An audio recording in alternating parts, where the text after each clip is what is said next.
semuanya. Perkenalkan, nama saya Syahadin Ahyar, saya salah satu mahasiswa di mata kuliah Soft Skill X Leadership.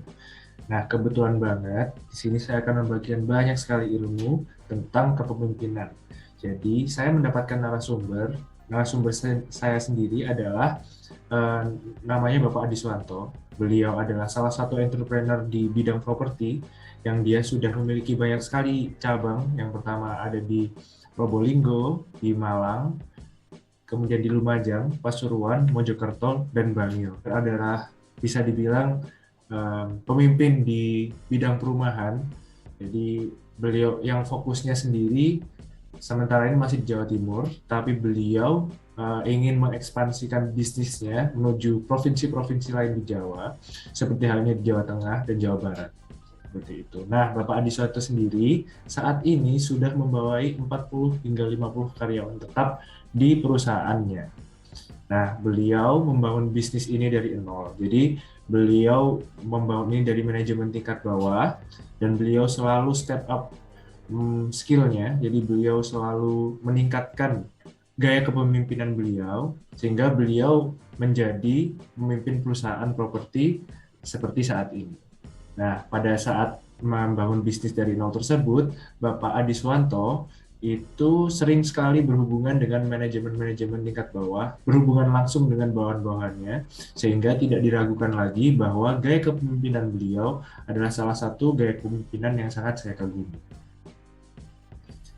Nah, ada beberapa pertanyaan nih yang saya tanyakan kepada beliau. Yang pertama adalah, what is leadership menurut beliau? Apa sih kepemimpinan menurut Bapak Adi Suwanto ini? Jadi, leadership menurut Bapak Adi Suwanto adalah salah satu cara untuk mencapai tujuan untuk kepentingan bersama. Jadi tidak hanya untuk pribadi saja, tapi untuk semua komponen dalam organisasi. Nah, leadership ini menurut beliau juga adalah seni untuk memimpin dan mengakomodasi semua kepentingan stakeholder-stakeholder yang ada di perusahaan. Nah, beliau menjelaskan bahwa di bisnis properti, stakeholder ini mencakup banyak sekali hal. Yang pertama, dari hal internal tentunya, berisi manajemen internal, dan staff-staff itu sendiri. Sedangkan yang sangat banyak itu di eksternalnya. Jadi, stakeholder eksternal ini meliputi banyak komponen seperti yang pertama adalah tentunya konsumen atau yang biasa disebut sebagai user.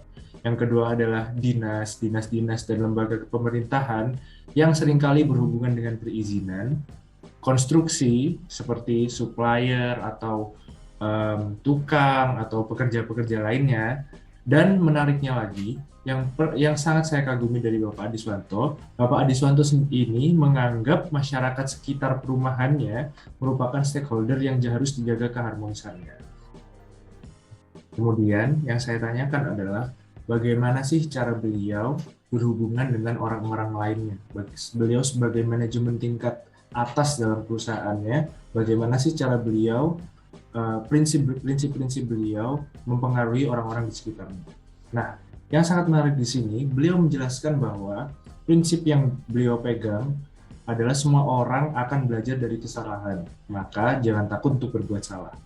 Tapi di saat yang sama, beliau tidak serta-merta lepas tangan. Jadi beliau juga membantu mengontrol dan menyelesaikan sebuah permasalahan apabila tim tersebut kewalahan.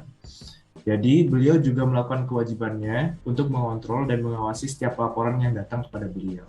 Jadi setiap bulanan di dalam perusahaan beliau, setiap beberapa periode tertentu lebih tepatnya, beliau selalu meminta laporan dari tim-tim terkait. Jadi misalnya dari tim konstruksi dia mempunyai laporan apa, terus dari tim perizinan dia mempunyai laporan apa. Jadi beliau membantu mengarahkan mereka dan beliau juga menanyakan bagaimana cara mereka menyelesaikan permasalahan dalam tim tersebut. Nah, selain itu, beliau juga selalu mengajari bawahannya terkait cara mengelola timnya. Jadi, seperti yang kita ketahui, bisnis properti itu melibatkan banyak hal yang harus dipelajari, seperti hukum terkait pertanahan, pembangunan, dan lain-lain.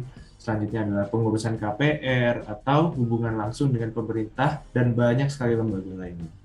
Tentunya, hal tersebut tidak serta-merta dipelajari dalam satu malam. Jadi, beliau membantu mengarahkan bawahannya bagaimana cara mengatasi masalah-masalah tersebut dengan pendekatan yang baik.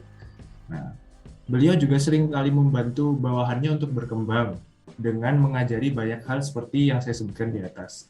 Oleh karena itu, menurut saya, gaya kepemimpinan beliau adalah gaya kepemimpinan yang sangat humanis. Jadi, beliau membantu bawahannya untuk selalu berkembang. Dan menurut saya, gaya kepemimpinan beliau adalah salah satu gaya kepemimpinan yang tergolong dalam gaya kepemimpinan etis atau servant leadership, bisa disebut sebagai servant leadership.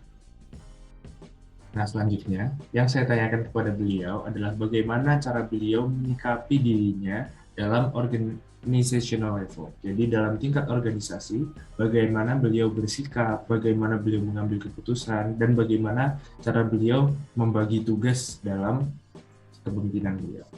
Yang pertama nih, yang beliau bahas adalah pembagian tugas. Jadi, intinya dari gaya kepemimpinan beliau adalah pembagian tugas yang baik. Nah, beliau membagi beberapa fungsi dalam perusahaan beliau sesuai dengan kepentingan stakeholder-stakeholder yang saya sebutkan sebelumnya. Jadi dalam internal, beliau ini membagi tim dengan tanggung jawab stakeholder sendiri. Semisalnya nih, beliau membentuk tim marketing. Jadi marketing ini berhubungan langsung dengan konsumen atau user.